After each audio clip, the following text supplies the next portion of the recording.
Terus bagaimana orang tua kita dulu yang belum mengenal tauhid atau belum mengenal ajaran dinul haq, kemudian sudah mati, dan terus apakah bisa kita sebagai anak yang sudah mengenal tauhid atau mengenal ajaran dinul haq itu cara mengangkat atau menolong? Kalau bisa, bagaimana caranya? Niki kula nyuwun pitedah.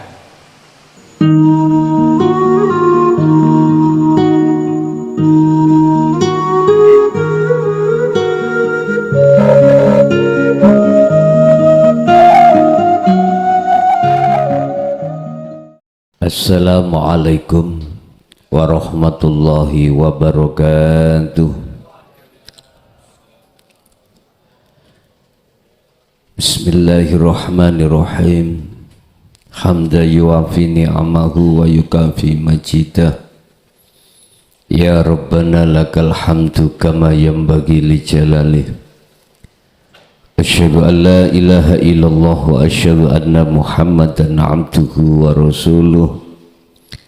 Allahumma salli wa sallim wa barik alaihi wa ala alihi wa ashabihi ajma'in. Qala Allahu ta'ala fi kitabihil karim. A'udzu billahi minasyaitonir rajim. Bismillahirrahmanirrahim. Walladzi arsala rasulahu bil huda wa dinil haq liyudhirahu 'ala dini kullih walau karihal musyrikun. Shadaqallahul 'azim. Amma ba'd. Hadratil kiram, dumateng para alim, para ulama, mbah yai, asatid wa asatidah, tokoh masyarakat, sesepuh, bini sepuh, wabil khusus sedaya pengurus Al-Fakir Padepokan di Kecamatan Menganti, Kabupaten Gresik, kulluhum ajmain rahimakumullah. Alhamdulillah, dalam kesempatan malam hari ini kita masih diberikan Allah satu syafaatnya berbentuk kita dikumpulkan di sini majelis dalam rangka ta'lim muta'alim, yang malam hari ini kami akan membuka satu materi, salah satu di antara fungsi mengikuti ajaran Rasulullah di jalur dinul haq atau dinut tauhid itu bagaimana, apa fungsinya, faedah manfaatnya ketika saat manusia itu mengikuti ajaran Rasulullah di jalur dinul haq itu apa. Ini nanti kami terangkan dan kita bahas di dalam surah Al-Hadid, surat yang ke-57 ayat 9. Banyak juga di dalam surah Al-Baqarah juga Allah menyebutkan ayat 256. Tapi kita lebih fokus nanti di dalam surat Al-Hadid ayat 9 ikut dos pundi. Bapak Ibu hadirin jamaah rahimakumullah. Gusti Allah memberikan mata itu tidak hanya di jasad yang disebut ainul basyariyah, tetapi Allah juga memberikan mata yang berkenaan dengan ruhaniyah yang disebut ainul basirah. Fungsi di antara dua mata ini hampir sama, cuman tidak sama. Basyariyah, mata ini untuk melihat apa yang tertampil yang bersifatkan makhluk. Mata dohir ini untuk melihat wujude makhluk sing diwujudno sing wujud, yaiku Allah Subhanahu wa ta'ala. Tapi juga harus ingat, ruhaniyah kita itu juga Allah kasih mata yang disebut ainul basirah. Ini tidak boleh untuk melihat selain Allah, itu makhluk. Tidak boleh ainul basirah itu bersaksi selain Allah, nggak boleh. Nggak boleh mata hati sampean iku beriman terhadap selain Allah. Bersaksi, melihat, itu nanti hasilnya iman. Hasilnya iman. Contoh, sekarang mata dohir jenengan melihat makhluk, jenengan bersaksi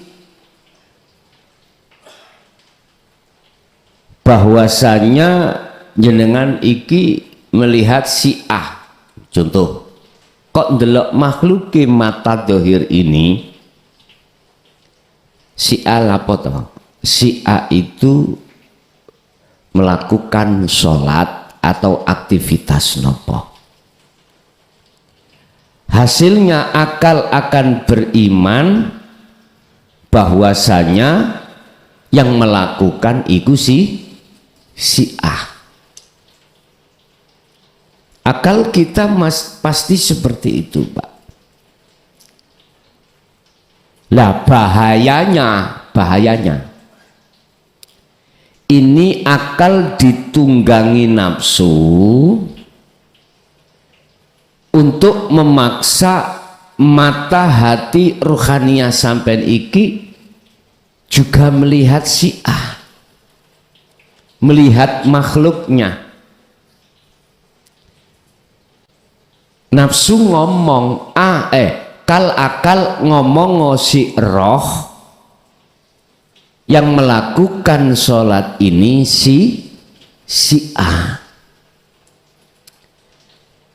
Terus basiroh jenengan, mata basiroh, mata hati jenengan ini kok melihat si A-nya, pasti terpengaruh.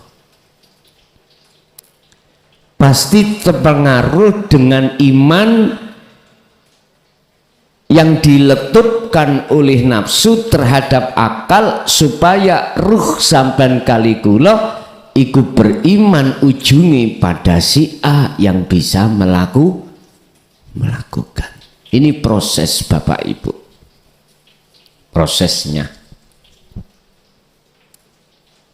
Dan kita mengalami hal seperti itu.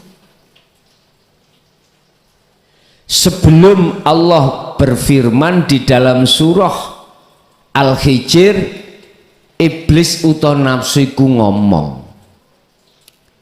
illa ibadaka minhumul mukhlasin, illa ibadaka, kecuali hambamu yang tidak bisa aku plesetkan ya Allah. Iki ngomongin nafsu atau ngomongin iblis. Minhum iku setengah saking hamba yang tidak bisa kami plesetkan, yaiku al-mukhlasin, utawi wong sing jenengan pilih. Niki sinten Bapak Ibu wong sing dipilih Allah iku? yaitu golongan-golongan yang hatinya itu sudah tidak terpengaruh dengan bisikan hawa nafsu tentang iman tadi.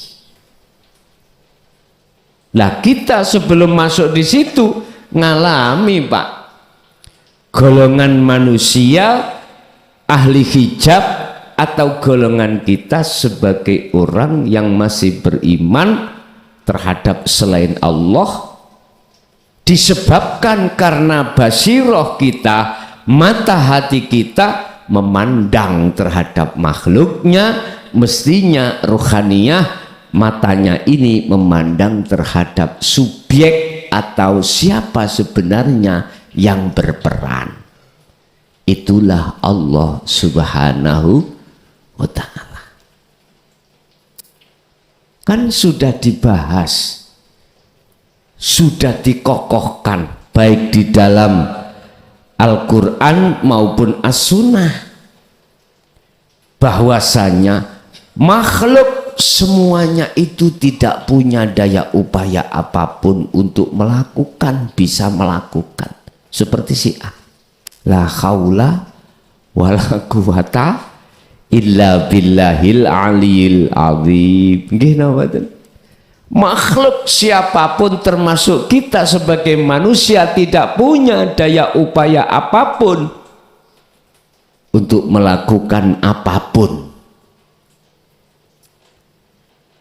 untuk mendengar apapun, untuk melihat apapun, untuk berbicara apapun, nggak punya. Wala quwata, juga tidak punya kekuatan akan hal itu, nggak punya. Saya kira umat Islam semuanya sudah paham. Tapi mengapa prakteknya kita masih menuduh si A itu bisa melakukan sholat? Mengapa prakteknya kita dalam hati masih merasa diri kita yang bisa melakukan sholat? Ini apa persoalannya? Itu tadi Pak, karena fungsi ainul basiroh kita tidak sesuai.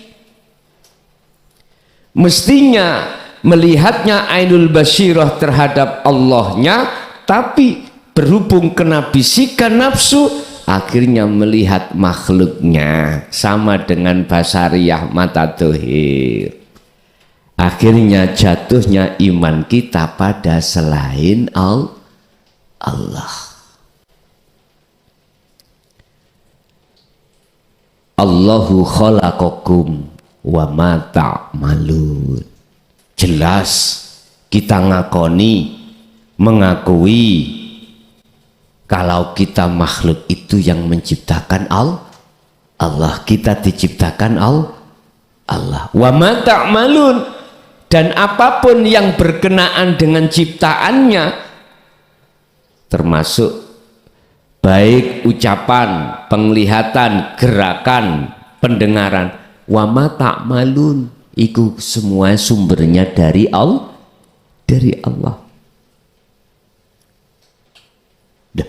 Kita sudah diajarkan Allah di situ. Cuman praktek kita mengapa kok tidak sesuai dengan teori?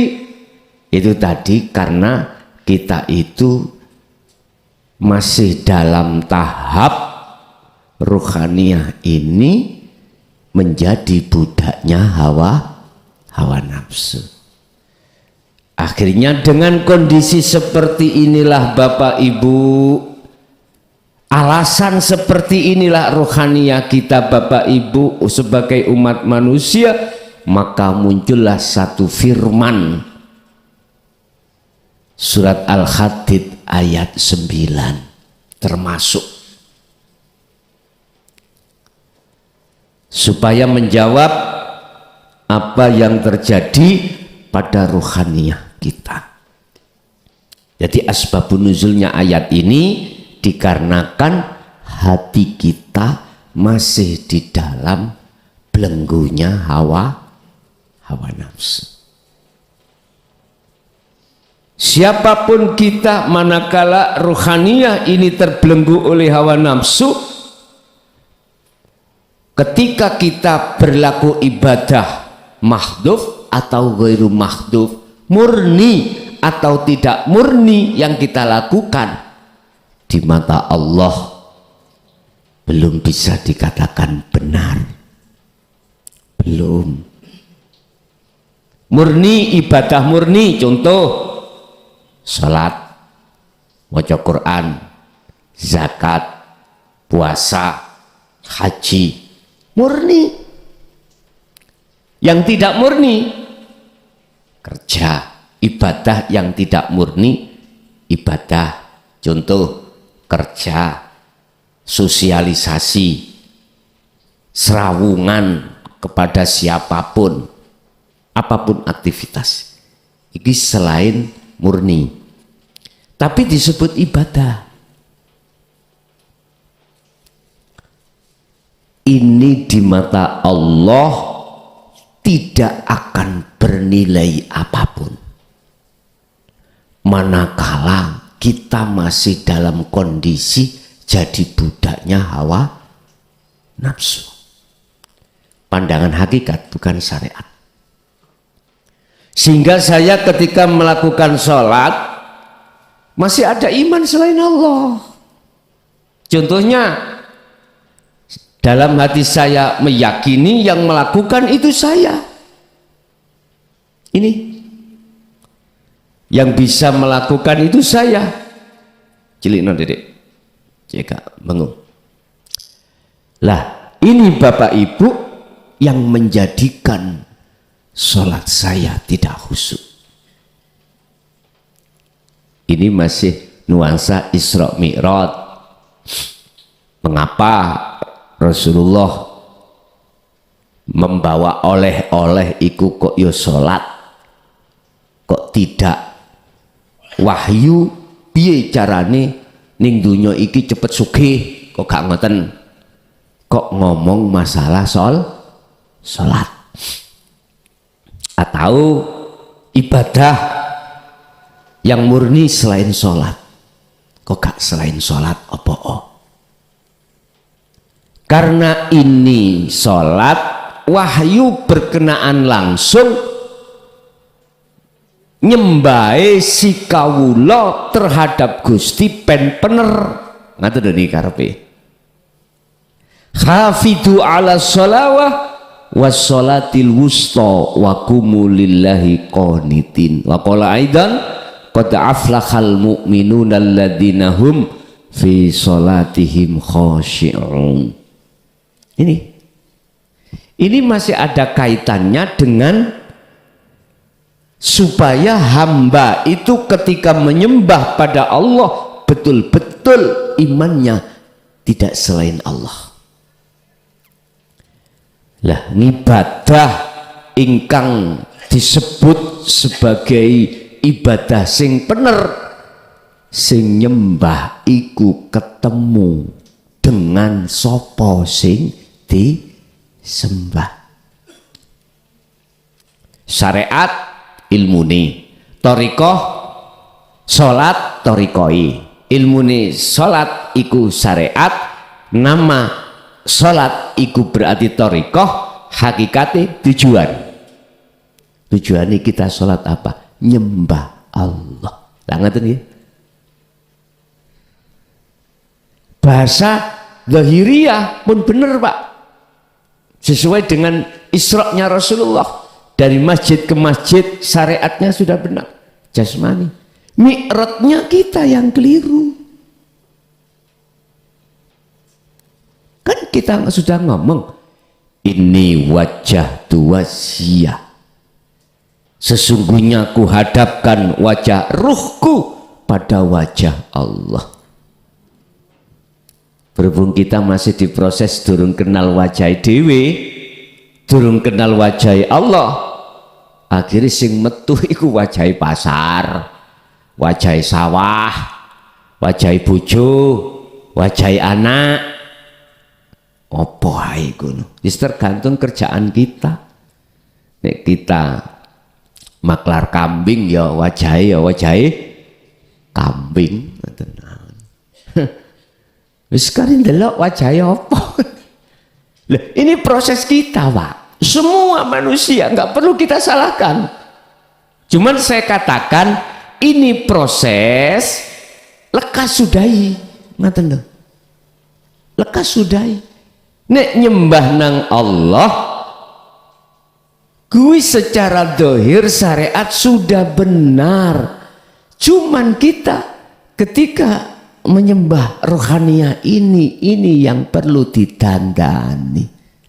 Syariat wis ditandani lah, apa kula dandani syariat? Wis kecili, mulai sejak kecil kita itu sudah ditandani syariat. Kita di TK sudah ditandani syariat salati, masuk ke ibtidak ditandani salati syariat, SMP SMA sama, bahkan kadang-kadang sudah sampai perguruan tinggi ditandani mana syariat. Artinya umpama ngomong sholat mulai dari sejak kecil kita TK podo syariat sing diterangno bab masalah sholat iku podo. Wong Islam nek sholat ngadep wong ulun ojo ngadep lu wes itu. Cuman sayang sedikit ora diajarke sholat waktu ruhaniyah iki kemana. Makanya iku wis ora dandan-dandan nerangke masalah babakan sarengat mboten, khususnya datang jenengan yang sudah masuk di ajaran Rasulullah di jalur tauhid iku khusus dandani ruhaniyah jenengan sebelum min qabli ayat tiyakumul adab, sebelum datangnya satu kematian. Sebab roh iku Pak nek wis ajal teko mlebu nanggone bolongan nang ruangan, sing ruangan iku ono sing gelap ono sing terang. Wa min waraihim barzakhun ila yaumi yub'atsun. Loh, kita setiap saat dan waktu ditunggu Pak kematian. Kita nggak tahu itu kapan itu teko. Memang dirahasiakan Allah supaya nguji jenengan lekas fafiru ilallah apa ndak jenengan ruhaniyah. Semua evaluasi diri. Saya tidak ada hak untuk mengajak jenengan, enggak. Saya punya tugas saya, ini lakum minhu nadhirum mubin. Saya hanya diperintahkan Allah nyanjangake datang jenengan, mboten ngejak, mboten wani kalau ngejak. Karena tugas saya nadhir untuk menyampaikan, menasehati perkara-perkara keadaan rohaniah kita. Keadaan rohaniah kita akhirnya bagaimana? Kalau kita bersikekeh terus untuk tidak mengindahkan seruan Allah ini, apa yang terjadi? Kegelapan, Pak. Ning dunia sudah kelihatan rohaniah kita gelap pada Allah. Kok umpama terang, Pak? Sholat mesti khusyuk, mesti ketemu Allah. Mboten nih, awak dhewe ketemu hikmah wajah sinten? Tergantung. Apalagi arek nom-nom lagi punya pacar, seneng-senenge wajah makhluk metu kang rupa sidoi. Lah ngoten nggih? Lho kula nggih ngoten sami sedaya ngalami ngoten niku jenengan. Bapak Ibu hadirin jamaah rahimakumullah. Oleh karena rohaniah kita jadi budaknya hawa nafsu, akhirnya segala aktivitas kita baik berupa ibadah yang murni atau tidak murni, rohaniah kita jauh dari Allah. Jauh. Padahal bagaimana kakeknya beliau Nabi Muhammad Shallallahu Alaihi Wasallam melanjutkan apa yang telah diteladankan oleh yaitu Nabiullah Ibrahim. Ini sak temeni rohku maksudnya wajah tu wajia ku arahkan ku hadapkan ke wajah Allah. Ini loh Pak wajah Allah niki loh wajah Allah itu. Bukan angin loh ya, bukan udara, bukan oksigen, bukan. Dalam ayat Allah katakan laisa kamislihi. Jangan dilihat dengan mata dohir Pak, gak kena. Sampai nek ningali mata dohir ya ketok mejone, ketok ngumbene, ketok wujudi makhluk. Dengan ainul basirah. Lah ainul basirah itu akan berfungsi bisa melihat manakala jenengan kali kula ngikuti Kanjeng Nabi, mengikuti ajaran Kanjeng Nabi khusus di jalur dinu tauhid pun, mboten jalur syariat. Jalur syariat itu jasas Pak, yang ada kaitannya dengan hablum minan nas, itu jalur syariat. Lah jalur hakikat rohaniah wadai yaitu dinu tauhid, agama yang mengesahkan pada Tuhan, pada Allah. Berkenaan dengan hal ini Allah tuangkan di dalam surah Al-Hadid ayat 9. Monggo kita cermati ayat tersebut. Huwa utawi Allah iku bahasa Islam. Huwa itu menyimpan sesuatu sebagai sing berperan. Maka nih kalau bahasa nahwu dhamire huwa Allah marji'i. Utawi Allah alladzi sifate yunazzilu kang nurunake sapa ladzi sapa Allah. Allah siapa? Allah ada 4 tahap cara pengenalan. Nama, sifat, zat, aku. La ilaha illallah, la ilaha illa huwa, la ilaha illa anta, la ilaha illa ana. Syariat, thariqat, hakikat, makrifat. Kita umat Islam khususnya paling bawahnya ya, golongan yang bawahnya paling mentok iku nak thariqah. La ilaha illa huwa. Iya la ilaha illa huwa. Huwa iku apa to Pak? Dia. Dia. La ilaha illallah iki nggone syariah dikiri jahri. 2 la ilaha illa huwa nanggone thariqah dikiri siri. 3 la ilaha illa anta di dalam hakikat dikiri sirul asrar. 4 la ilaha illa ana dikiri fana'u dzikri ning hak nang makrifat.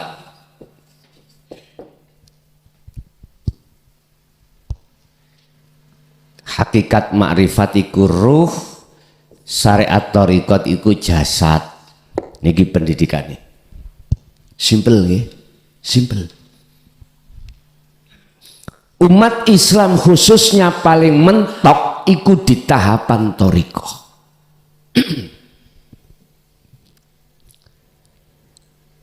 Lebih banyak lagi syariat. Kenali Allah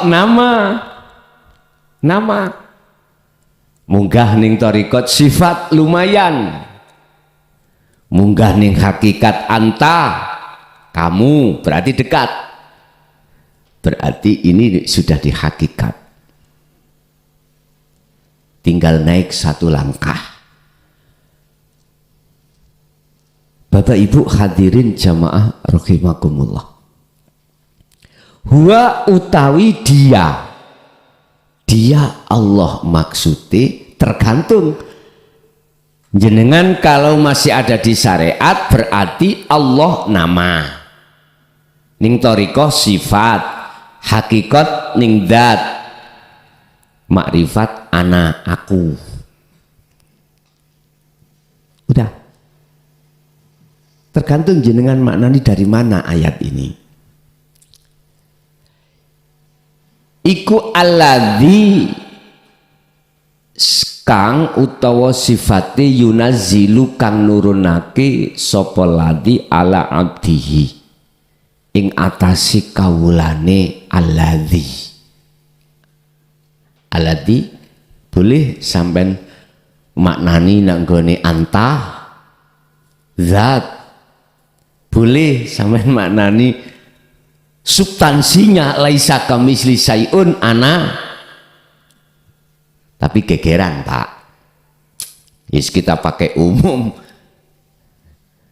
berarti yunazilu kang nurunake sopo Allah, wis ngoten mawon. Sing penting ati sampean lari kemana.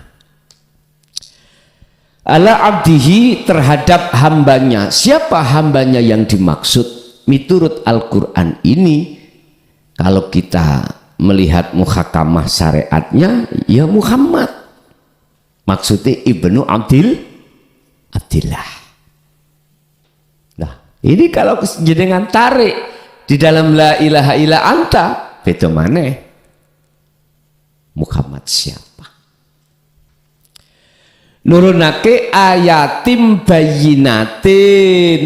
Nah ini Pak, piro-piro wahyu ayat yang menjelaskan bagaimana caranya ruhaniyah sampean itu bisa mengenal Allah dan bertemu. Ayatim mubayyinatin itu bisa kami artikan dinul haq, dinul tauhid. Petunjuk-petunjuk ilmu di dalam ajaran tauhid itulah Anda amaliyahkan untuk menuju dan bertemu Allah.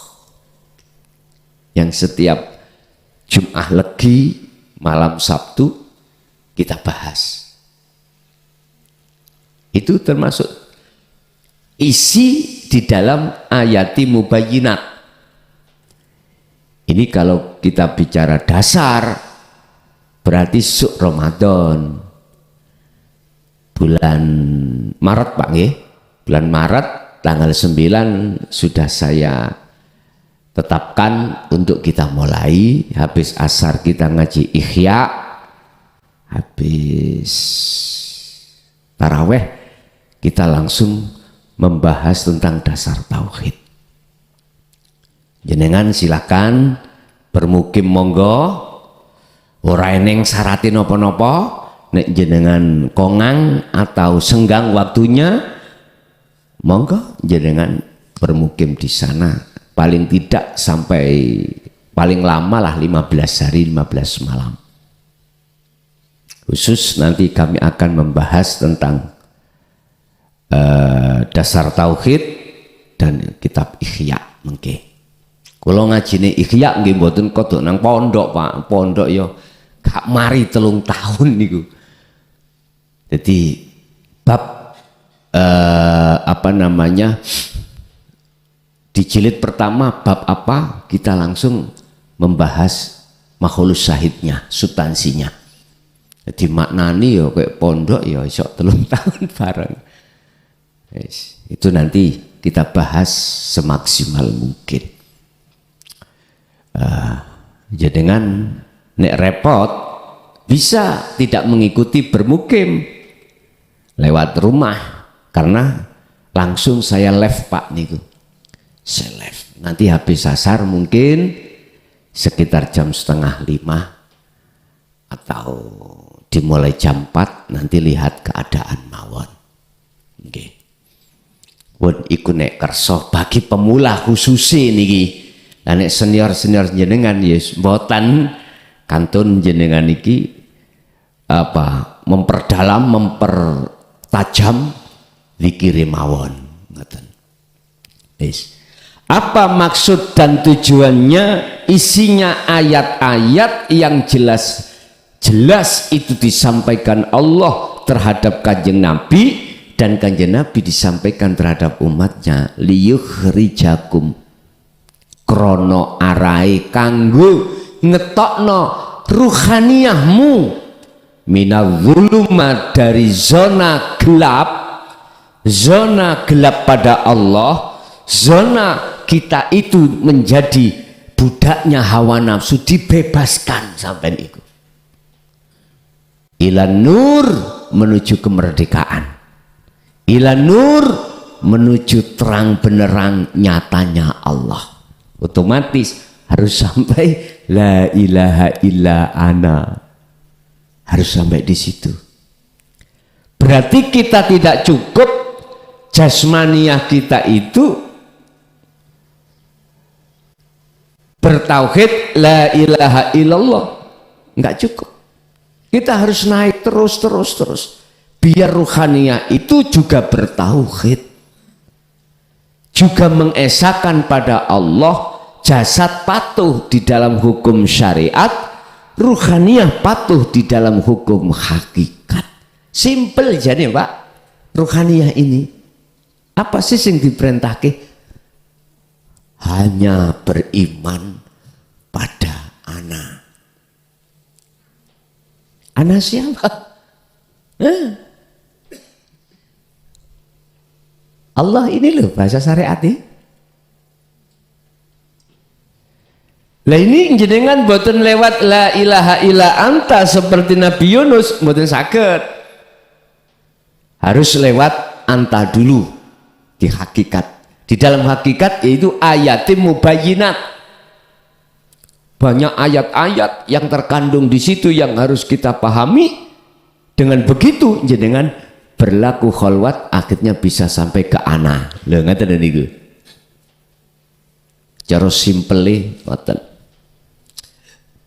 Liyukhrijakum minadz-dzulumati ilan nur. Tujuan ajaran Rasulullah di jalur dinu tauhid adalah untuk membebaskan ruhaniyah sampean kali kulo yang selama ini masih jadi budaknya hawa nafsu sebab terjajah. Ben merdeka wah, ben terlepas dari pengaruh hawa nafsu, sebab hawa nafsu itu mempengaruhi dengan hukum dohir. Apa sing kula delok si A contone iku mau melakukan pekerjaan sholat atau kerja, mata kita melihat si A, Pak, alladzi yuwaswisu fi sudurin nas, nafsu menggunakan hal itu untuk membisikkan di dalam dada Anda supaya beriman, supaya beriman dan melihat makhluknya yang bisa melakukan. Dengan begitu akhirnya kita ruh beriman yang melakukan adalah si A. Jadi sebetulnya nafsu miso-miso Pak terhadap kuat. Dituduhno rahasiane. Lah niki. Jadi innahu lakum aduwwum mubin, sesungguhnya nafsu itu musuhmu yang nyata. Caranya sampai dilumpuhkan lewat iki mau hubus syahwah, pandangan-pandangan terhadap makhluk. Sebetulnya nafsu itu iblis itu muring-muring terhadapku ketika tak duduno cara nafsu menggelincirkan jenengan kali aslinya muring-muring, mboten trimo, bentuk mboten trimo, dodol ning atiku supaya aku merasa aku sing nyampe no. Gitu sampai tok ngono ah. Kula nggih nemen. Mboten trimone nafsu iblis ikut terhadap diriku, ditanamkanlah ada rasa dipaksa saya untuk mengakui kalau yang menyampaikan itu saya makhluk. Subhanallah. Makanya kita harus tetap waspada. nek dipikir opo luwih berat pendai, bukan pendaki loh nggih, pendai daripada samiin, lebih berat ulama daripada umat. Wonten mriku. Makanya umpama kula kengken milih, mending saya itu milih kados jenengan, dan atau mending saya tidak berbicara, ngeramut ruhaniahku dhewe ning omah gak gembul menungso malah enak. Tapi nggak iso Pak, nggak bisa Pak, karena saya ditugaskan untuk menyampaikan hal ini, maka harus kusampaikan sekalipun walau karihal musyrikun. Terus Allah ayat, walaupun Muhammad kau dicaci oleh umatmu, tetap harus kau sampaikan. Dan ini tidak hanya terhadap Kanjeng Nabi Muhammad saja, seluruh rasul sebelumnya itu juga begitu, wajib menyampaikan. Wa ma arsalna min qablika mir rasulin illa nuhi ilaihi annahu la ilaha illa ana fa'budun. Gini Pak, paling berat, tapi tetap harus disampaikan, resiko apa wae apapun.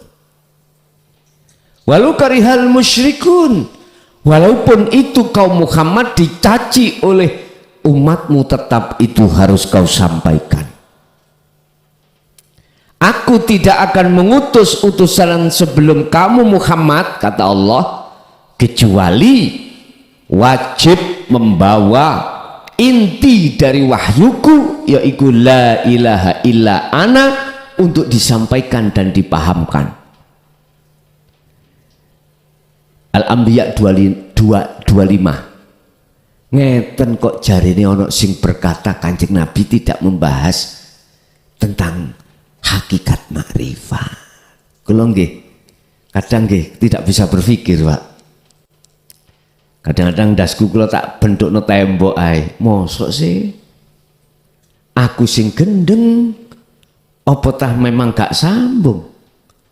Dan nek Rasulullah gak nyampe no, mengapa muncul surat Al-Anbiya 25? Iki dike pajangan apa piye?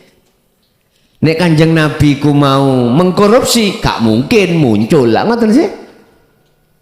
Banyak ayat-ayat yang membahas tentang tauhid Pak, banyak sekali. Lah terus prosesnya bagaimana? Ayatin mubayyinatin itu mengeluarkan kegelapan menuju terang benderang, membebaskan ruhaniyah jenengan dari belenggunya hawa nafsu untuk menjadi kemerdekaan. Merdeka itu bagaimana? Yang tadinya menjadi budaknya nafsu akhirnya menjadi budaknya Allah. Prosesnya bagaimana Pak? Bapak Ibu hadirin jamaah rahimakumullah, dengan ilmu yang kita dapatkan dari tabi'ina sholihin di jalur tauhid, di situ ada dua golongan Pak. Menurut surat Al-Hijr ayat berapa itu?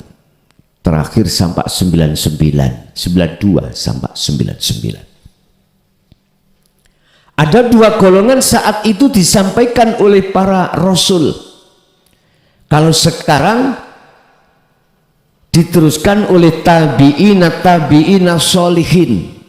Niku, ada dua golongan. Di situ dikatakan ada yang menerima, ada yang menolak. Yang menolak ini golongan wa aktsaruhum la yu'minun, kebanyakan. Saya tidak bicara yang menolak, kita bicara yang menerima. Ketika itu kita terima, dalam hati sampean mesti ono kesadaran,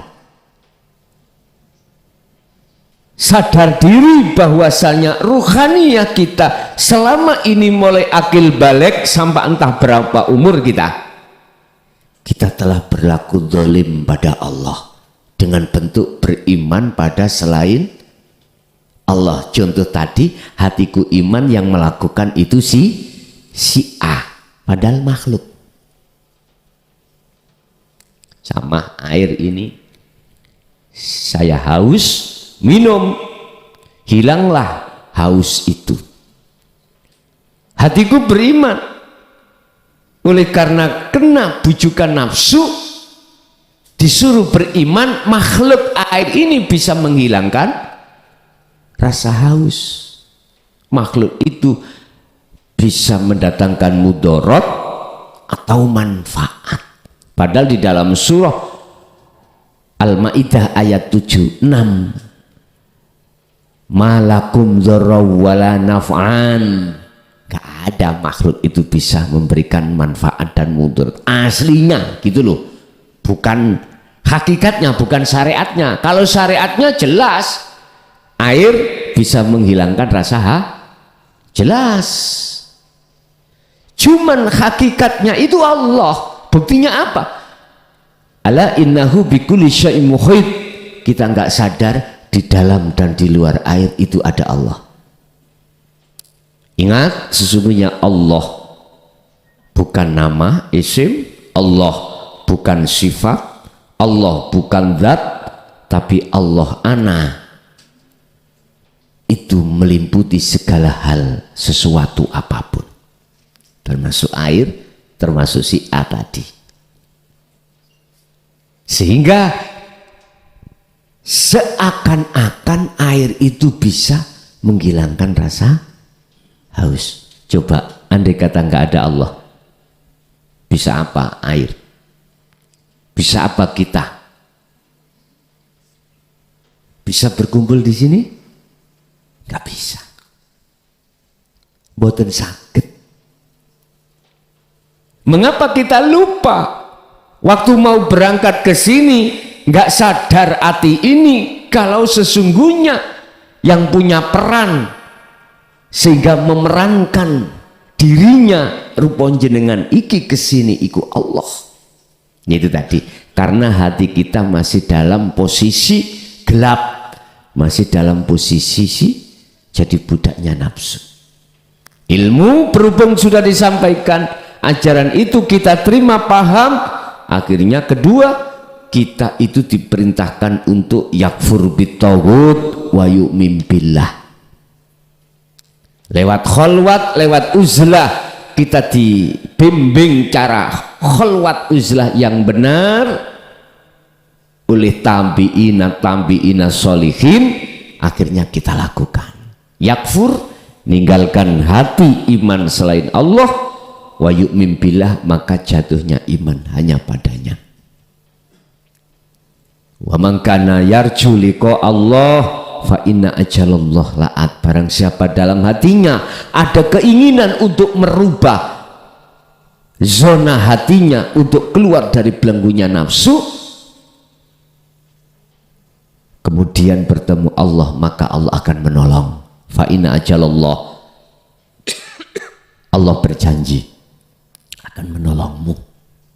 Allah berjanji waktu yang sudah ditentukan atas untuk pertemuan terhadap jenengan, datang Gusti Allah. Sudah, ini Allah janji sendiri. Saya cuma nyampe aking kayak kabar mawon. Mengapa hanya orang yang ada keinginan? Wa man kana yarju liqa Allah, barang siapa dalam hatinya ada keinginan untuk bertemu Allah. Karena pada umumnya Pak, banyak manusia itu moh ketemu Allah, sing enak ketemu kesenangan kemewahan tuh dunia. Karena dianggap keindahan, kenikmatan duniawi itu kekal. Memang nafsu itu membuat seperti itu. Kita nggak sadar, akhirnya kita tolak itu ajaran Rasulullah. Tapi berbahagialah, qad aflahal mu'minun, orang-orang mukmin yang mau menerima, yastami'unal qaula, menerima ajaran ini. Sebab nyuwun sewu, kunci ya Nabi Adam bisa kembali ke surga itu cuma satu. Fatalaqa Adamu mir rabbihi kalimatin. Karena Nabi Adam iku purun nrimo kalimat sangka pangerani. Apa isi kalimat? Ayatim mubayyinah, ajaran-ajaran untuk membebaskan ruhaniah beliau dari selama ini belenggunya hawa nafsu. Sama terhadap kita. Kembali ke asal, wong asal jenengan iki fitrah.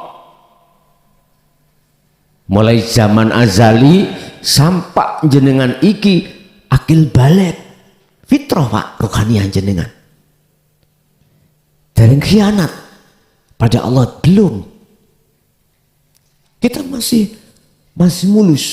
Makanya kanjeng Nabi lewat hadisnya sahih ya. Ono arek cili mati belum balik surga dijamin. Lah ngerti kullu mauludin yuladu alal fitrah. Sebabnya hatinya ruhaniah belum kecampuran babakan sing dikai hawa nafsu untuk menggelincirkan hati. Ini tapi mbok akil balik lah iki mulai wis.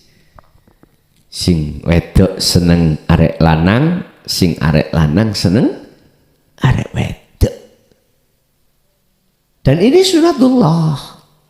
Wajar. Cuman kita pertanyaannya adalah mau tidak sebelum meninggalkan dunia ini kita kembali kepada Allah melakukan mutu qoblal maut.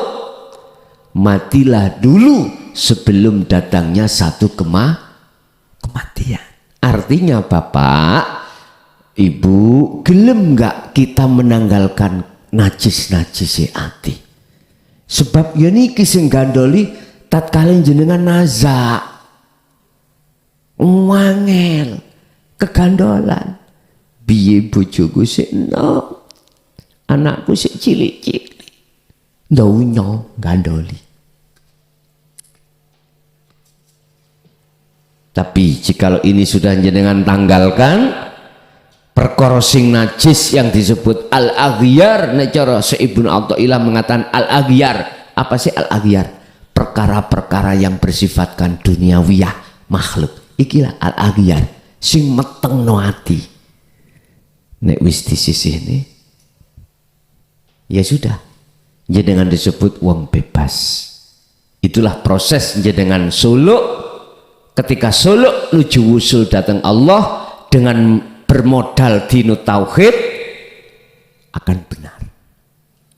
Suluk jenengan benar karena jenengan iki menerima dinu tauhid sehingga robitoh sampai ikut tidak terhadap makhluk. Makanya saya ingatkan saudara-saudara saya yang masih ada di Torikoh tentang robitoh. Apa sih robitoh itu? Menghadapnya ruhaniah jenengan pada siapa? Menghadirkan wajah-wajah siapa? Jadi saya ini Pak mantan wong bejat di mata Allah. Berapa puluh tahun tulinan tentang mukasyafah, tulinan hati ini beriman pada selain Allah di dalam dunia karomah. Blenger Pak. Estu. Jujur mawon. Saya tahun 76 itu sudah di Beat Abah dalam satu torikoh. Torikoh, salah satu torikoh Mu'tabaroh. Gak usah tak sebutkan Pak ya. Gak usah. Gitu. Robito saya terhadap Abah saya. Karena petunjuknya gitu. Makanya tergantung yang membawa kita siapa. Ngapunten ingkang kathah, memang itu proses perjalanan. Maksud saya tak buka rahasia hakikat pekerjaan nafsu supaya jenengan tidak berlarut-larut terus menerus seperti kami mengalami seperti itu dulu berpuluh tahun. Tentang robitoh Pak, penghadapan. Di dalam Al-Quran itu tidak ada. Untuk menghadapkan wajah makhluk itu nggak ada. Sampai Kanjeng Nabi dihadirkan nggak boleh.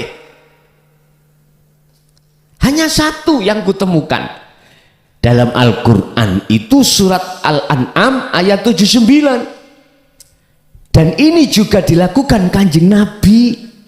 Yang Kanjeng Nabi meniru kakeknya Nabi Ibrahim. Berbunyi apa di situ?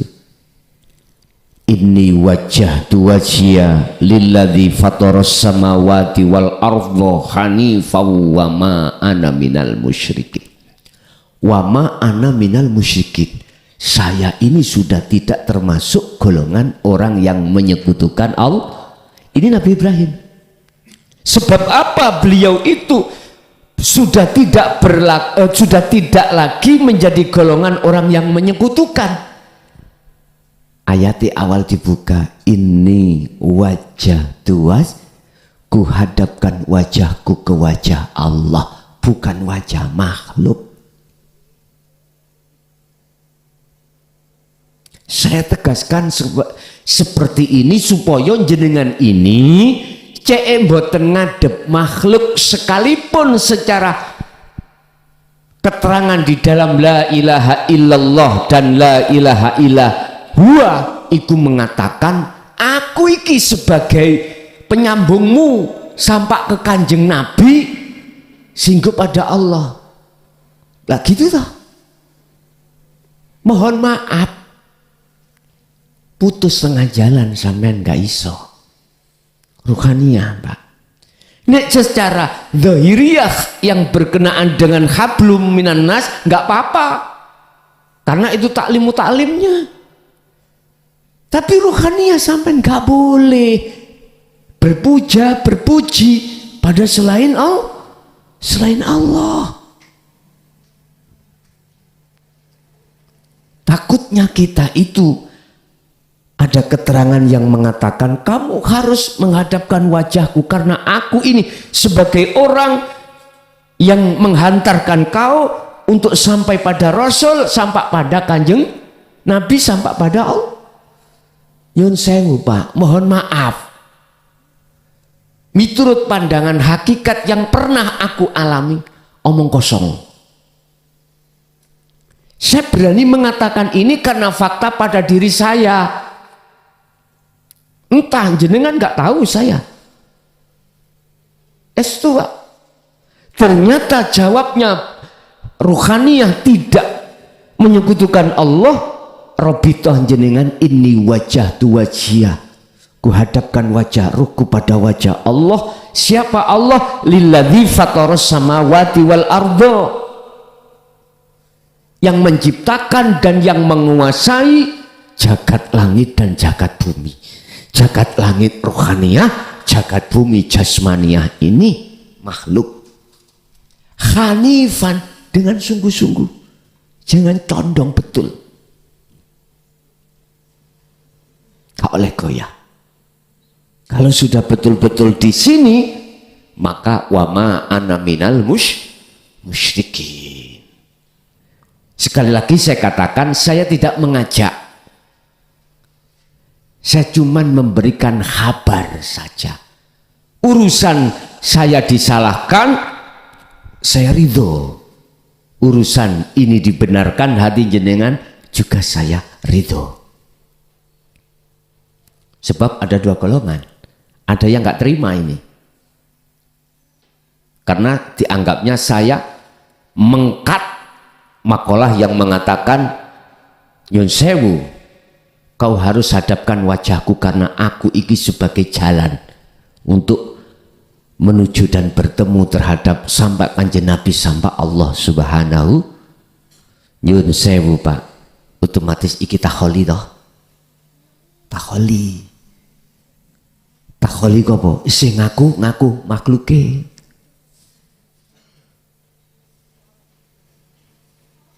Nyun sewu, Guru akhirat kita tidak mendidik seperti itu. Guru akhirat kita tabiina solihin mendidik alhamdu utawi sekabai puja dan puji iku lillahi hanya pada Allah. Iyyaka na'budu wa iyyaka wa ma umiru, dan ora diperintah sira kabeh illa liya'budullaha, kecuali untuk menghadap menyembah pada Allah. Tidak boleh menyembah memuji pada makhluk. Bila mana ada seseorang yang mengatakan kau harus mujo nang aku, mohon maaf, setahu saya guru akhirat kita itu tidak seperti itu. Nggih ngapunten ingkang kathah, bila mana ini besebangan. Tapi ketahuilah, saya tidak punya niat apa-apa. Saya cuma menyampaikan apa yang harus kami sampaikan.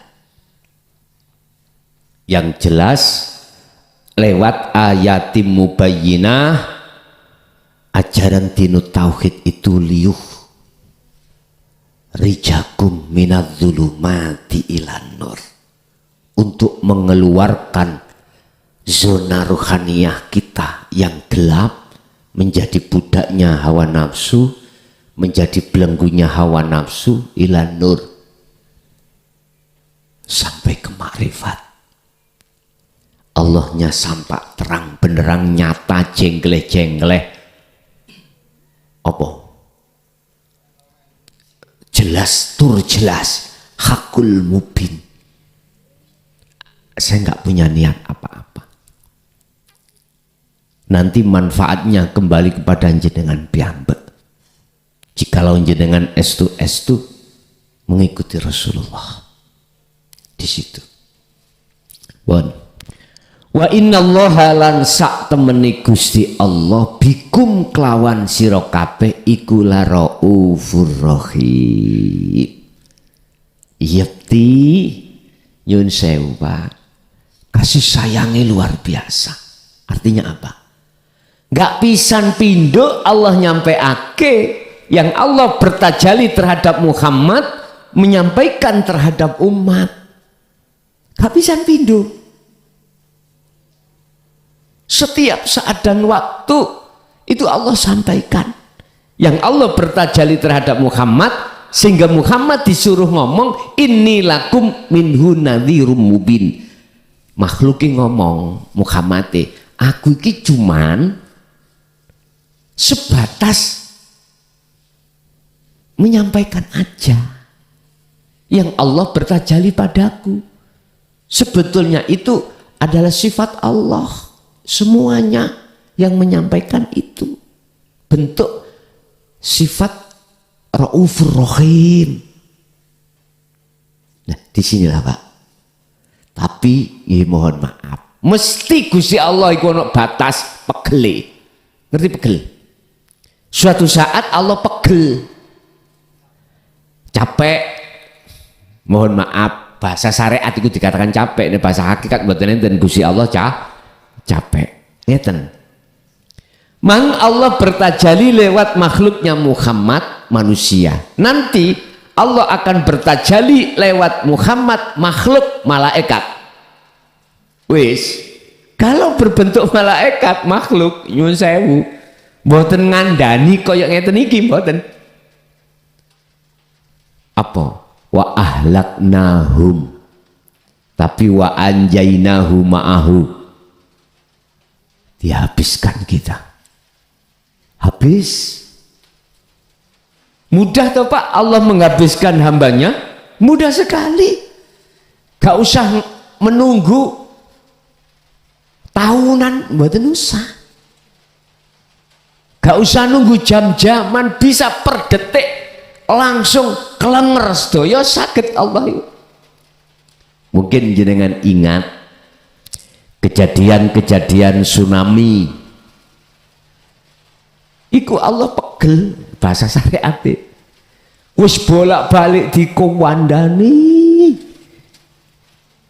Kita masih bersikukuh wa minhum haqqat minadz dhalalah kita masih bersikukuh ngikuti bisikan nafsu. Akhirnya cara Allah menghapus dari peta, kita dihapus dari peta. Bisa lewat tsunami, bisa lewat gempa, bisa lewat hujan batu dengan bentuk gunung dibledoske watune ngerutui kita semuanya. Gampang toh Pak bagi Allah ngeten niki? Gampang tok. Karena walillahil masyriq wal maghrib, makhluk semua mulai jagat timur sampai jagat barat Allah yang menguasai. Oleh sebab itu iki Gusti Allah masih Raufur Rahim. Zaman Allah masih berkasih sayang terhadap kita. Sifat welas asih si kelihatan. Jenengan diilingno, kita semuanya diingatkan semuanya oleh Allah. Sekarang tidak dilihatkan lewat manusia, alam. Kita macam-macam Gusti Allah cara untuk mengingatkannya. Jadi salah satu di antara fungsi dan tujuan Dinut Tauhid ayat mubayyinah disampaikan adalah untuk membebaskan ruhaniyah kita yang gelap gulita menuju terang benerang. Allahu waliyul ladina amanu yukhrijuhum minadh-dhulumati ilan nur. Siapa di antara jenengan yang ruhaniyahnya itu hanya beriman hanya pada Allah, beriman menjadikan Allah sebagai imamnya atau pemimpinnya, maka apa yang terjadi? Asalnya hati kita gelap dijadikan hati yang terang benerang. Inilah golongan kanan ketika idza jaa ajaluhum datang, mesti ruhaniyah itu masuk bolongan atau lubangan alam sing kekal, yaitu alam sing terang. Kok umpomo Pak, umpomo ya jenengan tahu mati wis tak gak kira jenengan maksiat nang Allah, baik secara jasmani luwe-luwe ruhani, gak kira wis gak usah mati ya lah. Manakala apa di golongan kiri alam barzah wong-wong krungu jerite wong sing ana golongan kiri, gak kira sampai iki ngutamakno kesenangan dunya, gak kira ngibadah terus gak mari. Sing tak maksud ngibadah iku nemui Allah terus. Kok umpama jenengan iki dirungokno telinga iki, diwasno meripat iki bisa nyawang di dalam alam barzah sing golongan kiwa peteng iku, sampean gak mungkin Pak sibuk ngerasani wong, sibuk menghasut wong, sibuk jenengan riya, sibuk takabur, sibuk jenengan iki ati bersukaria pada kesenangan dunia, boten enten. Langsung ikut tinggalkan semuanya ruhaniyah, hati sampean tetap setiap napas dan detik berzikir pada Allah. Ada Pak makalah yang mengatakan seperti itu. Sehingga kalau boleh saya katakan, ketika jenengan itu betul-betul sudah menerima dan mengamalkan dengan fastaqomu terus menerus di jalur dinul haq, maka Syekh Ibnu Athaillah mengatakan husnul a'mali nataiju husnil ahwal min qalbin zahidin. Inilah bagusi amaliyah, baik murni ibadah atau tidak, mesti diterima oleh Allah jikalau keadaan hati jenengan qalbin zahidin. Dalam satu ayat qalbin salimin, atau dalam ayat innama yataqabbalullahu minal muttaqin, hati yang selamat, hati yang bertakwa. bertakwa, hati yang condong hanya pada Allah, bukan hati yang condong pada makhluk. Inilah ibadah yang Allah terima adalah ibadah yang bersumber dari hati yang bertakwa pada Allah. Bertakwa maksudnya patuh terhadap Allah. Apa? Perintah Allah, anikbutullaha, hati selalu menyembah, bertemu Allah. Wajtanibu taghut, hati meninggalkan iman selain Allah. Inilah tugasnya ruhaniyah. Urusan jasmaniyah sampai kali kalau beraktivitas apapun, ibadah murni atau tidak terserah. Sing penting ruhaniyah, hanya menyembah padanya. Wa ma khalaqtul jinna wal insa illa liya'budun. Pun inilah yang dijawab oleh Allah di dalam surat Al-Mu'minun ayat 1 dan 2. Bejo banget wong sing atine iku wis makrifat datang Allah. Pun bejo banget. Khasyi'un, dikatakan khasyi'un di situ. Qad aflahal mu'minuna alladzina hum fi sholatihim khasyi'un. Bapak Ibu hadirin jamaah rahimakumullah, itulah diantara beberapa fungsi terkait masalah dinut tauhid itu disampaikan di tengah umat. Oke, kita masuk pada sesi tanya jawab dan dialog. Sebelumnya tadi sudah disampaikan terhadap panitia atau pengurus Padepokan Al-Fakir bahwasanya sasi Ramadan kami libur, nanti diteruskan sasi Syawal. Syawal ada ndak itu nanti Jumat lagi. Oke, kita masuk pada tanya jawab barangkali, monggo kula aturi.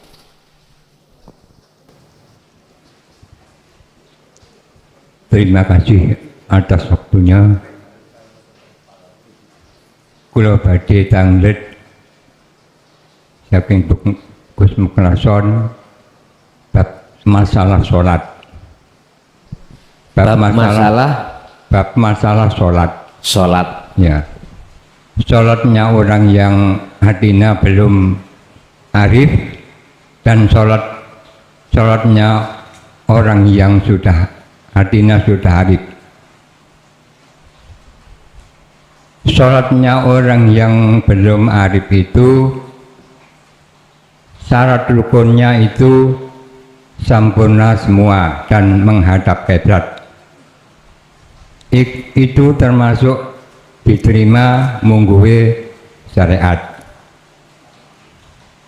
Tapi sholat yang sudah arif itu termasuk piyambakipun bingung, mboten napa niku mboten semerap arah kiblat. Tapi salat tiyang arif niku kiblate niku tumut kiblate tiyang bingung nggih menika kiblat pasama wajhullah. Ingkang kula tanggetaken salat tiyang sampun arif niku diterima napa mboten? Niku nomor tunggal. Nomor kalih kula riyen nate niku ngaos babakan napa niku bab wenang. Wenang niku wonten setunggal. Mangke napa niku beberane boten semerap arti lan pengertiane, kula mangke nyuwun penjelasan saking Gus Muklason. Wenang niku nomor napa niku setunggal. Rumiyin kula ngaos terus dibagi dadi sedasa. Nomor setunggal, Gusti Allah Ta'ala niku nggadah sifat tenang. Mokal lampun sampai wajib. Niku salajengipun Gusti Allah Ta'ala niku ndadosaken langit bumi saijine niku mboten dialap pedah. Maka lamun langit bumi saijine niku sampai dialap pedah. Lajeng ingkang nomor kali wae, Pak. Gusti Allah Ta'ala ndadekno langit bumi saisine iku mboten dialap edah. Mau kan lamun langit bumi saisine niku sampak dialap edah. Salajengipun Gusti Allah Ta'ala ndadekno langit bumi saisine niku mboten daya kuat. Mau kan lamun langit bumi saisine sampai daya kuat. Lajeng salajengipun Gusti Allah Ta'ala niku mboten Gusti Allah ndadekno langit bumi saisine niku mboten duwe daya wadhek. Mau kan lamun langit bumi saisine niku sampai duwe daya wadhek. Lajeng saterusipun Gusti Allah Ta'ala ndadekno langit bumi saisine niku napa niku anyar mau kan lamun sampai kidam. Mangke kula nuwun penjelasan saking Gus Mukhlason arti lan penjelasan arti lan pengertianipun. Lajeng niku kula tanglet niku bab Gusti Allah Ta'ala ndadekno langit bumi saisine niku kula badhe tanglet. Gusti Allah Ta'ala ndadekno langit bumi saisine iku ora dialap edah. Mau kan lamun langit bumi saisine iku sampe dialap edah. Langget kula napa Gusti Allah Ta'ala niku ndadekno langit bumi saisine gage lepedah kok nggae niku ingkang kula tangletaken. Matur nuwun, kula nyuwun penjelasan. Nggih, matur suwun. Ada dua pertanyaan. Pertama terkait masalah sholat lan sifat jaiznya Allah atau wenangnya Allah.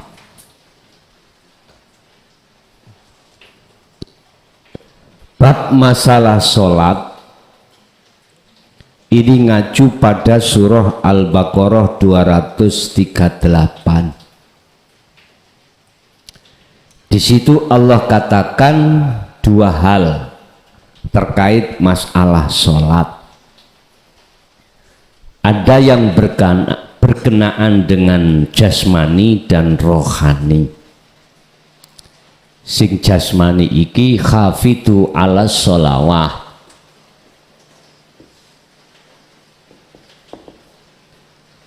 Sing rohani wassolatil wusta.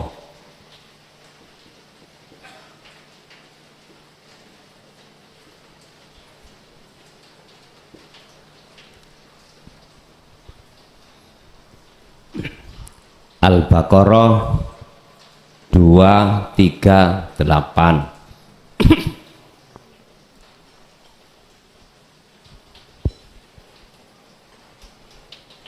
Reksonen sira kabeh dong reksa sira kabeh hafidu ala sholawah.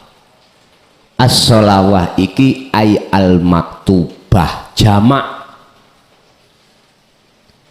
5 berarti zuhur, asar, maghrib, isya, subuh. Lagi perilaku jasmani sering kita sebut sholat secara syariah. Nggih. Nek jasmani iki mang gak sholat berarti yo gak sholat. Nek jasmani melakukan ngadeg rukuk sujud berarti sholat. Tapi pertanyaannya apakah ruhaniyahnya itu juga sholat? Apa sih Pak? Sholat itu apa artinya? As-sholatu ay ad-du'a. Ad-du'a tergantung jenengan maknai ad-du'a ini minta apa menghadap. Umumnya mengatakan ad-du'a adalah memohon, meminta. Ud'uni astajib lakum, minta. Tapi menurut pandangan hakikat ad-du'a adalah menghadap. Menghadap. Lah, menghadap itu harus bertemu.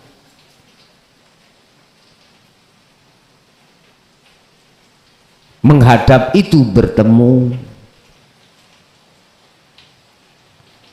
Sekarang kita kembalikan pada diri kita, waktu sholat kita bertemu siapa?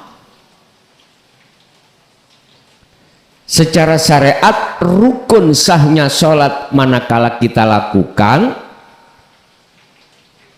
di situ menghadap kepada kiblat, yang kiblat secara fisik sebagai lambang yang kita sebut Ka'bah.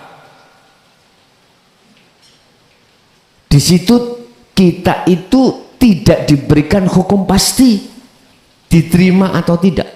Insya Allah, bahasanya insya Allah.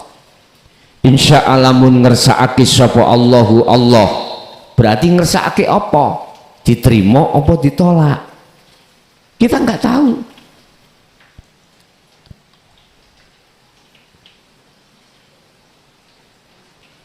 Bapak Ibu, kita berlatih cerdas, Pak. Jangan mau dibujuki nafsu terus, jangan mau. Kita harus bisa untuk menipu nafsu, karena nafsu menipu kita. Bila mana nafsu pakai politik, kita harus bisa politik terhadap nafsu.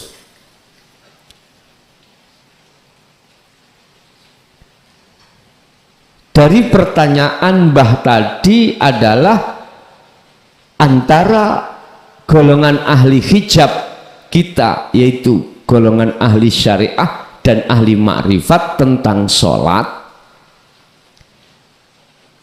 Kalau golongan ahli syariat saja sholatnya sudah jelas, syarat rukunnya sah, itu mengatakan sah, insya Allah diterima. Mengapa harus pakai insya Allah kalau itu pasti sah? Cara bahasa lugot, pendidikan lugot bahasa, nggak perlu Pak kita memakai kalimat meragukan. Kalau itu sudah pasti. Kalau pasti diterima, gak usah kita pakai bahasa meragukan. Miturut Yun Sewu, kalau itu betul-betul dikatakan memang sah. Pasti gitu aja. Pasti kan sudah nggak ragu Pak, nggak ragu. Tapi itulah proses Pak, memangnya itu proses. Sedangkan orang makrifat katanya tadi kiblatnya bingung, lah ngoten nggih. Bingung iku miturut kita pandangan syariat. Pandangan syariat iku melihat fisik. Kalau makrifat pandangan Allah, pandangan batiniah, ruhaniyah ini Pak.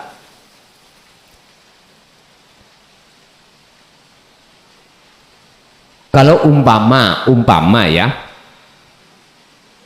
kita posisi ada di timurnya Ka'bah Indonesia ini. Apakah Allah itu hanya ada di barat, sementara di timur, di selatan, di utara, di atas, di bawah itu nggak ada Allah?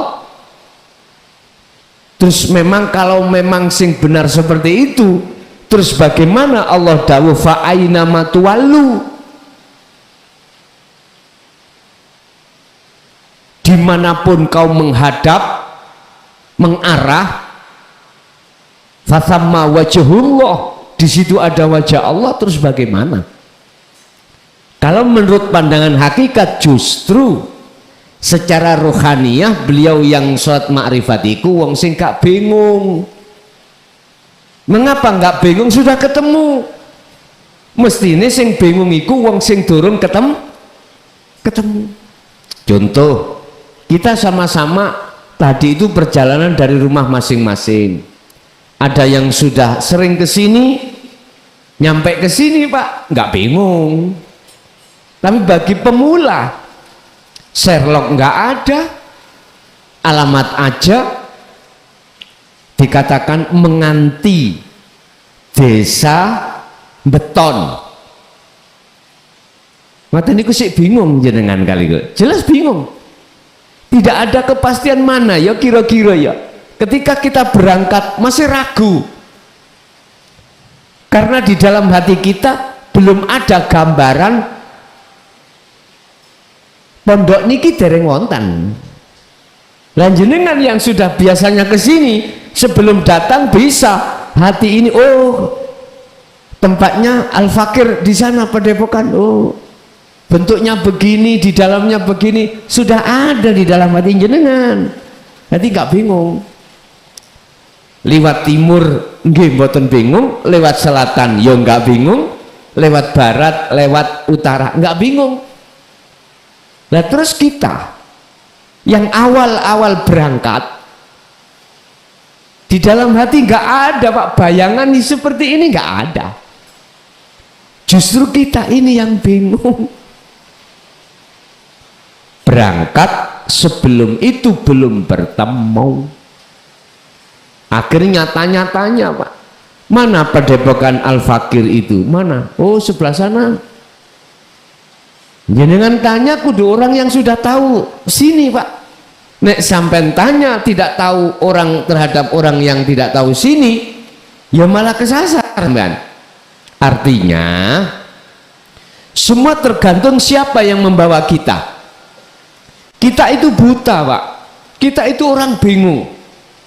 Kok sing membawa itu juga orang buta, orang bingung, iki bingung double.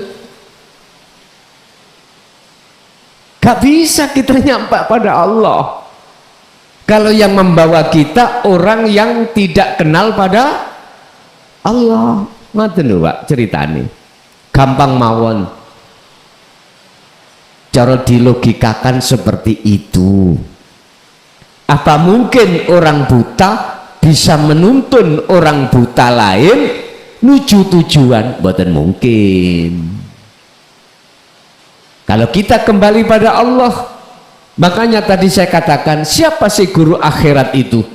Tabi'inat tabi'in as-solihin. Beliaulah yang setia mengikuti kesempurnaan ajaran Rasulullah Sallallahu Alaihi Wasallam, tidak hanya di dalam syariah tapi juga hakikat ma'rifat, tidak hanya di tauhid la ilaha illallah wa huwa, tetapi anta wa ana. Cirinya orang itu tidak bahas masalah kebiarin daunyo, mesti dedek ati sampan kali kula untuk mengarah terhadap ini wajah tu wajia Pak. Makalah yang muncul beliau-beliau terhadap hati kita menyejukkan, boten membara nambahi amarah, boten. Itu bagi jenengan manakala mencari tabi'ina solihin. Boten bisa dilihat dari fisik Pak, boten saged. Apa harus kopiahan sarungan duwe pondok? Mboten. Kadang-kadang beliau iku petani, orang duweni pengikut, bahkan ekonominya ikut terbelakang. Bisa jadi kekasih Allah, diletakkan Allah seperti itu. Bisa jadi menjadi pedagang, bisa jadi menjadi pemulung. Tidak harus ekonominya itu sugih, mboten. Tidak harus mereka itu alim dohirnya, enggak.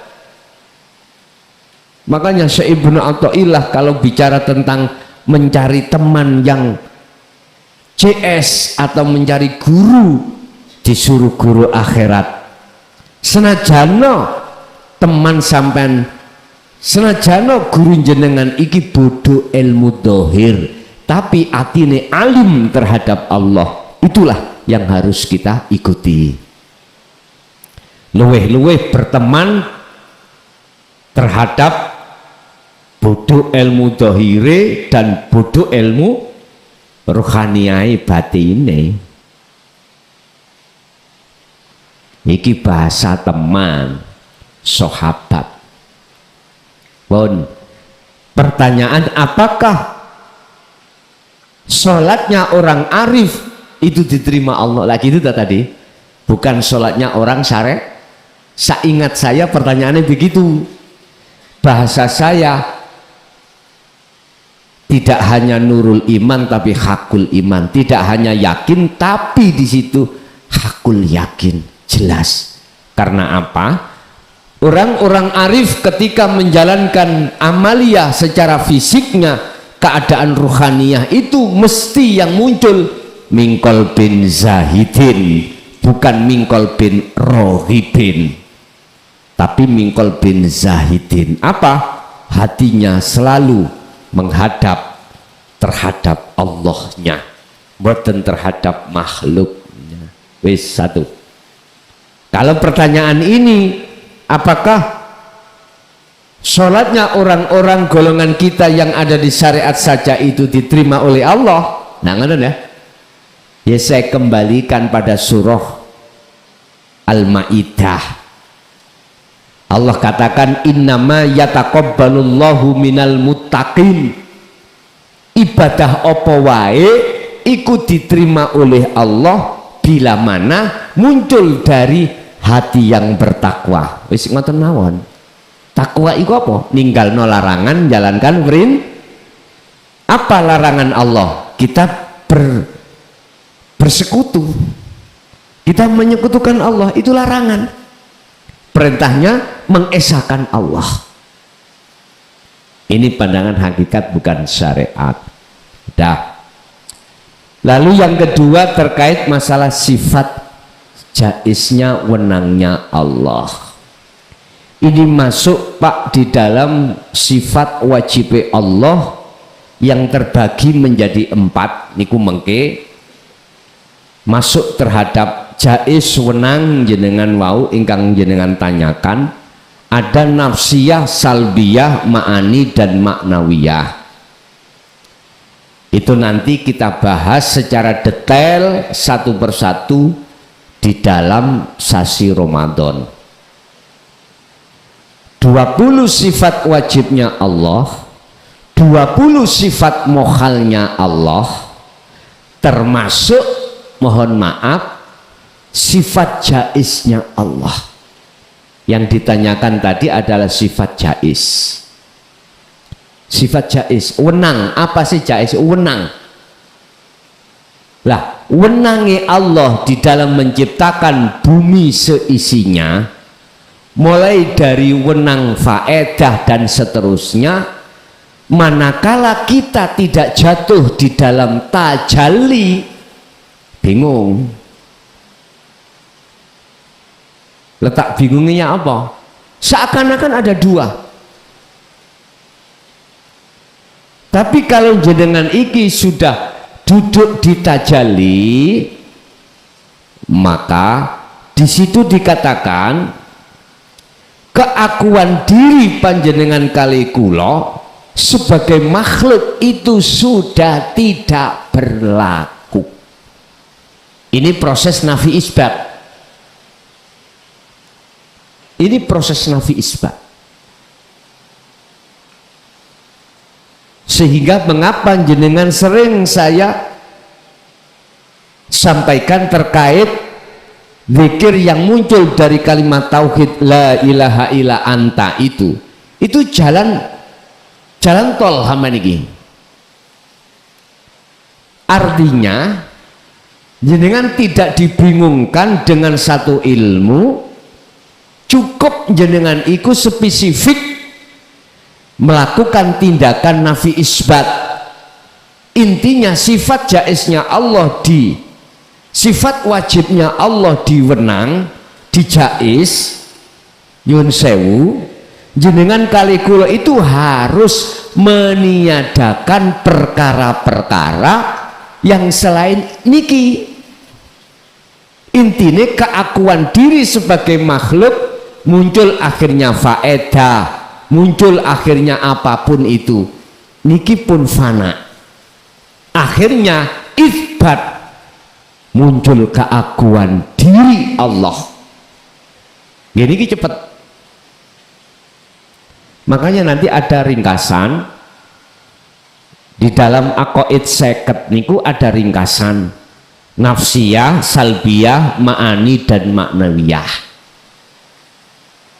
Wonten lah, Bapak Ibu hadirin jamaah rahimakumullah, ada di situ sifat-sifat Rasulnya, sifat kerasulannya itu, yang mana sifat wajib Allah itu sebagai sifat mohalnya, mohon maaf, sifat wajib Allah itu bagi Rasul menjadi sifat mohalnya terhadap Rasul. Misalnya Allah wujud, mohale adalah Adam, iku dadi sifat wajibnya Rasul. Ngoten niku mengke. Jadi aqaid 50 iku mengke kita kupas satu persatu, Pak. Sehingga sedoso tentang jais tadi, mohon maaf, jenengan kudu mengahadiahkan untuk supaya ke ahad. Iki ringkes. Nanti kalau kita mengharapkan itu kita urai satu persatu, nanti kita di dalam sasi Ramadan. Cuman tak ringkes, jenengan harus ada tindakan nafi isbat atau tahali ketajali, atau bahasanya adalah menafikan, menghilangkan keakuan diri sebagai makhluk, setelah itu mengisbatkan, menetapkan keakuan Allah. Mohon carane jenengan harus selalu mendawamkan, mengistiqomahkan zikir rasa. Sirul asal dirasa, baru nanti di ainul basyirah bisa bertemu akhirnya hakul basyirah. Nggih, ngapunten Mbah, tadi kula ringkes mawon, jadi mungkin lebih detail niku bisa nanti kita di sasi Ramadan saya bahas satu persatu, mulai dari sifat nafsiyah, salbiyah, ma'ani dan maknawiyah. Begitu juga dengan yang 10, termasuk sifat jaisnya Allah, sifat mokhalnya Rasul dan lain sebagainya. Nggih, wonten melih, monggo. Assalamualaikum warahmatullahi wabarakatuh. Ya nyuwun ngapunten saderenge Gus, kula badhe nderek panglet. Gus wau matur cara di dalam pengajian sering Gus matur, jangan mati dulu kamu sebelum kamu bertemu dengan Allah. Lah datang ucapan datang mriki Cinorot yang ngaji niku nggih nek sing tasih saged ngaji, timbul satu kesadaran dalam hati kula. Terus bagaimana orang tua kita dulu yang belum mengenal tauhid atau belum mengenal ajaran dinul haq, kemudian sudah mati, dan terus apakah bisa kita sebagai anak yang sudah mengenal tauhid atau mengenal ajaran dinul haq itu cara mengangkat atau menolong? Kalau bisa, bagaimana caranya? Niki kula nyuwun pitedah. Nomor kali sehubungan kalian perjalanan kolwat kula.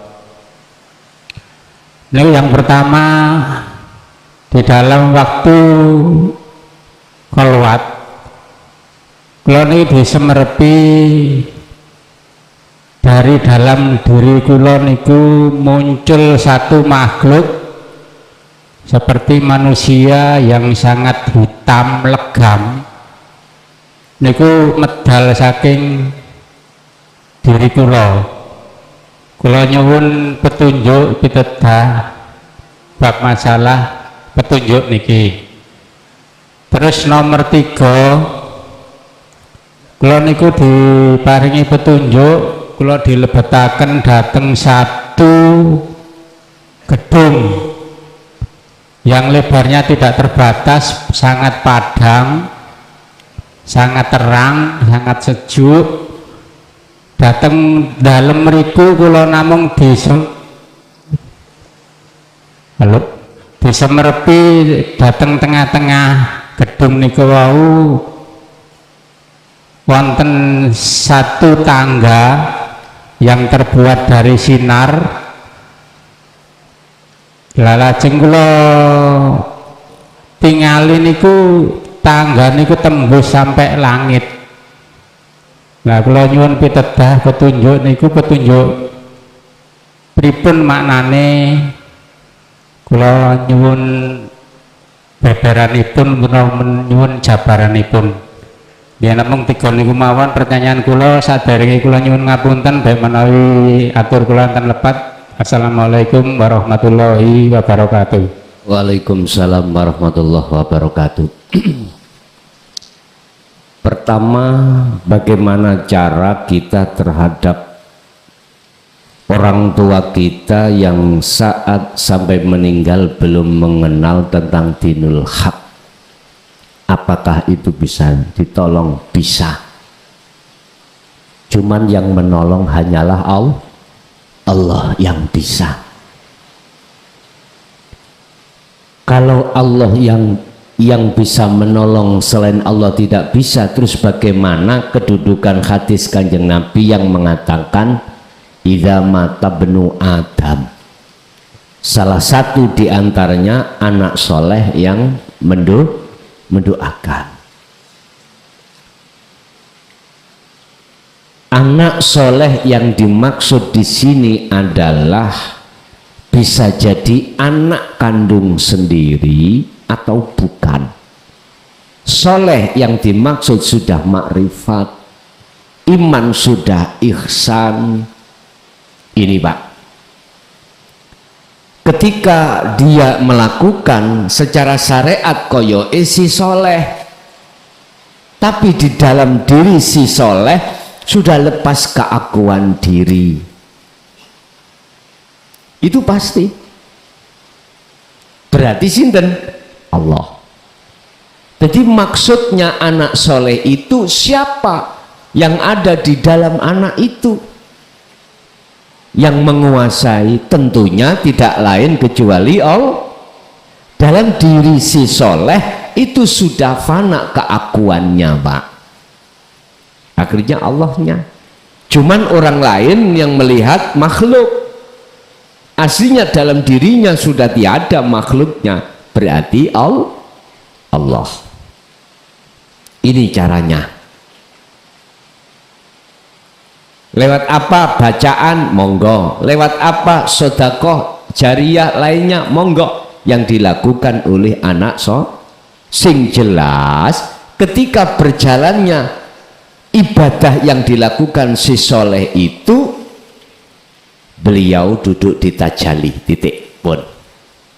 Tajalli berarti keakuannya diri makhluk sudah tiada, pun barulah sinkron dengan hadis tersebut. Yang kedua, terkait masalah perjalanan kholwat. Dalam diri sampean iku muncul keluar makhluk yang hitam. Lah inilah bisa jadi nikilah sing kula maksud, apa perkara sing wis sampean lebokno ning ati, sing sampean damel sekuton nang Allah. Bisa jadi kesenangan dunia itu berbentuk materi atau non materi. Non materi berarti khodam, karomah ning ati sampean iku mau karena melakukan sesuatu dengan istiqomah muncul, akhirnya jenengan bersekutu dengannya. Bentuk iman selain Allah jatuhnya. Non fisik Lah nek fisik yaiku tondo dunya secara dohir jenengan diringkes Allah. Bojo diringkes, anak diringkes, harta benda diringkes. Sing non materi adalah khodam-khodam di dalam diri kita. Bisa jadi khodam itu adalah hasud, riya, takabur, atau amaliyah-amaliyah yang lainnya yang tadinya kita aku itu tadi. Bon, itulah digambarno Allah makhluk sing hitam. Yang ketiga, terkait masalah masuk gedong ada tangga yang bersinar sampai ke langit. Inilah Pak yang ku maksud ayatim mubayyinat. Itulah jalan yang jenengan dasari dengan hakikat tujuan. Tangga itu adalah sebuah alat jalan, Anda lewat di situ untuk sampai pada tujuan. Kalau boleh saya katakan itulah dinul haq, dinut tauhid. Tangga inilah yang harus panjenengan lewati. Mengapa harus bersinar? Apa maknanya? Karena ini ada kaitannya dengan surat An-Nur ayat 35. Nurun ala nurin yahdillahu li nurihi mayyasha. Memang identik dinul haq itu dengan cahaya. Makanya tadi di dalam surah Al-Hadid tadi liyukhrijakum minadz-dzulumati ila nur. Nur, an-nur, cahaya. Mengapa harus cahaya? Karena cahaya itu sifatnya adalah mengusir kegelapan. Cahaya datang, kegelapan saknaliko seketika langsung hilang. Berarti inilah dinul qayyimah, wadzalika dinul qayyimah, jalan yang lurus, agama yang lurus, yaitu agama yang menghantarkan ruhaniyah jenengan hanya pada sang kholik. Ini loh maknanya.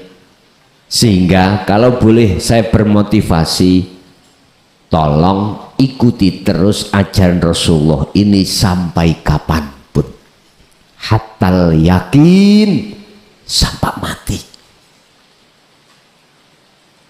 Tapi resiko Pak, apalagi jenengan hidup di tengah-tengah orang yang hatinya menjadi budaknya nafsu, selalu bertolak belakang. Jelas kamu tadi kalau tidak minum yo jelas gak bisa hilang hausnya, yo karena air, logis. Wis nek ana pertentangan ngono luwih apik meneng mawon. Sebab iman yang seperti ini nggak bisa ditabrakkan iman yang jenengan pada Allah, karena pandangannya beda.